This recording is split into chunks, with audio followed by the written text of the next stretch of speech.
public et privé peuvent-ils partager la décentralisation culturelle? C'était le terme du débat d'aujourd'hui, pendant lequel nous avons rencontré plusieurs intervenants avec des avis extrêmement contrastés. Pierre Beffette, vous êtes le président de AFSC, donc le Off d'Avignon. Est-ce que vous voulez déjà commencer par nous rappeler un petit peu qu'est-ce que vous défendez dans le Off d'Avignon et quelles sont les compagnies que vous défendez également? Alors, le Off d'Avignon ne défend pas de compagnie. Le Off, c'est une structure qui s'est créée après le festival. Initialement, c'est un festival qui s'est créé en 68 sur l'initiative d'un certain nombre de metteurs en scène. Et la structure qui encadre ce festival a été créée après. Sa spécificité, c'est que c'est une structure qui n'a pas de vocation artistique, de programmation en tout cas. Pour autant, c'est une structure qui doit encadrer l'ensemble des intervenants et leur faciliter leur venue au festival. Alors, c'est un travail assez compliqué parce qu'il y a effectivement des tas d'esthétiques différents, il y a des tas de structures différentes, il y a des tas de niveaux de professionnalisation différents. Nous avons travaillé depuis 1 an à la professionnalisation du Off parce qu'on s'est aperçu que il y avait un certain nombre, de plus en plus de compagnies qui, une fois qu'elles avaient payé les théâtres, une fois qu'elles avaient payé les logements, une fois qu'elles avaient payé l'ensemble des frais, se retrouvaient sans argent pour payer les salaires ou en tout cas s'en servaient comme variable d'ajustement. Et donc on va vers on a constaté une précarisation de plus en plus importante des artistes. Et le travail que nous mettons en œuvre avec Avignon Festival et compagnie, c'est celui de structurer ce secteur d'activité dont on sent qu'il est inacceptable que les artistes ne soient pas payés pour faire leur travail. Alors, pendant le débat, nous avons eu énormément de questions sur est-ce qu'on peut un petit peu réduire l'écart entre les différences de traitement et les différences de convention entre le théâtre privé et le théâtre public. J'ai pas forcément le sentiment que pendant le débat, nous soyons arrivés à un consensus. Qu'est-ce que vous en pensez? Qu'est-ce que vous souhaiteriez améliorer peut-être en termes de relations entre les deux entités? Mais pour moi, ce sont deux formes qui ont des histoires différentes et qui sont de moins en moins adaptées à la réalité. En tout cas, c'est un conflit qui, pour moi, n'est plus le reflet de la réalité. Je m'explique. Le théâtre public, très schématiquement, il a pour vocation de soutenir la création.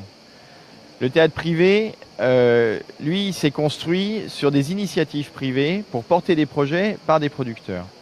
Et on a toujours l'impression, depuis des années, que s'opposent deux images qui, à mon avis, sont caricaturales. L'une d'un théâtre qui serait intellectuel et élitiste, et l'autre d'un théâtre qui serait populaire et de mauvaise qualité.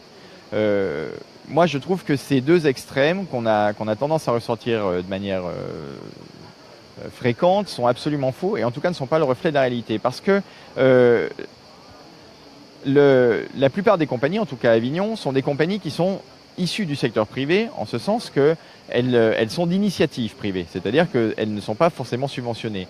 Et pour autant, elles vont aller chercher de l'argent dans des tas de structures, qu'elles soient des structures publiques, des structures privées, des sociétés d'auteurs, etc. Et leur objectif à elles, c'est finalement d'arriver à financer la création. D'où vient l'argent? Je pense que pour une grande partie d'entre elles, ça n'est pas une vraie préoccupation. En tout cas, ce n'est pas un sujet. Leur sujet à elles, c'est de trouver de l'argent pour pouvoir faire leur métier, pour pouvoir faire leur travail créatif.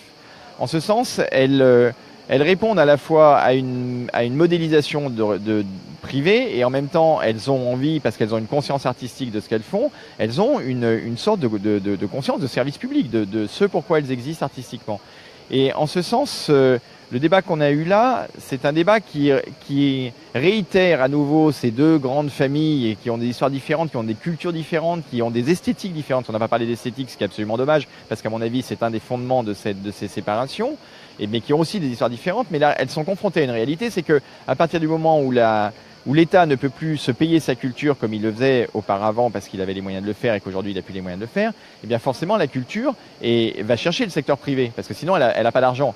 Donc l'importance du secteur privé, elle est de fait, elle va s'établir de fait. La question est donc de savoir si les gens qui vont être qui sont des producteurs privés ou qui sont des responsables privés, il était question des délégations de services publics et donc une grande inquiétude du secteur public, est-ce que ces gens-là sont des gens qui ont une notion de service public ou qui ne l'ont pas?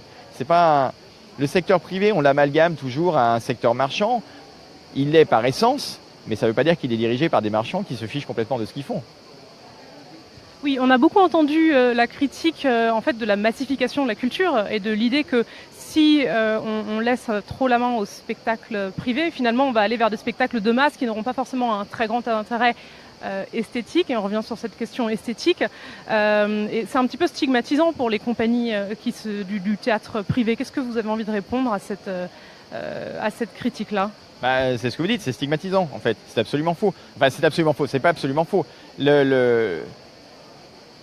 Qui dirige la DSP? Est-ce que c'est quelqu'un qui a conscience de ce que c'est qu'une programmation, de ce que c'est que la diversité culturelle, de ce qu'est la création, de ce qu'est l'implication d'un établissement culturel sur un territoire, de ce qu'est l'éducation populaire, de ce qu'est la formation des nouveaux publics? Ou est-ce que c'est quelqu'un qui se dit, voilà un établissement culturel, je vais mettre uniquement des spectacles qui fonctionnent et je vais gagner de l'argent? Si c'est pas la DSP qui est le problème, c'est qui la dirige, c'est toujours la même chose.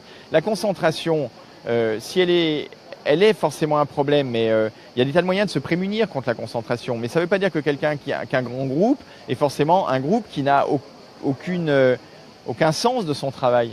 Il y a des gens super dans des grands groupes et il y a des gens lamentables. C'est juste les personnes en fait qui importent. C'est pas tant la structure que les personnes, à mon avis. Alors, on a parlé de guerre presque, même si certaines personnes dans le public avaient l'air de critiquer ce terme comme étant un petit peu fort. Mais dans cette guerre entre le théâtre public et le théâtre privé, où est l'intérêt pour les spectateurs? Est-ce que le spectateur a conscience de cette différence-là, ou finalement ça lui passe un petit peu au-dessus de la tête? Moi, je sais pas. Je pense que ça lui passe au-dessus de la tête. Je pense que les spectateurs qui aiment les esthétiques qu'on retrouve majoritairement dans le public, vont dans le public parce qu'en fait, ils vont là où les esthétiques les intéressent. Si ces esthétiques sont portées par une structure privée, je pense qu'ils n'en voient pas la différence, en fait.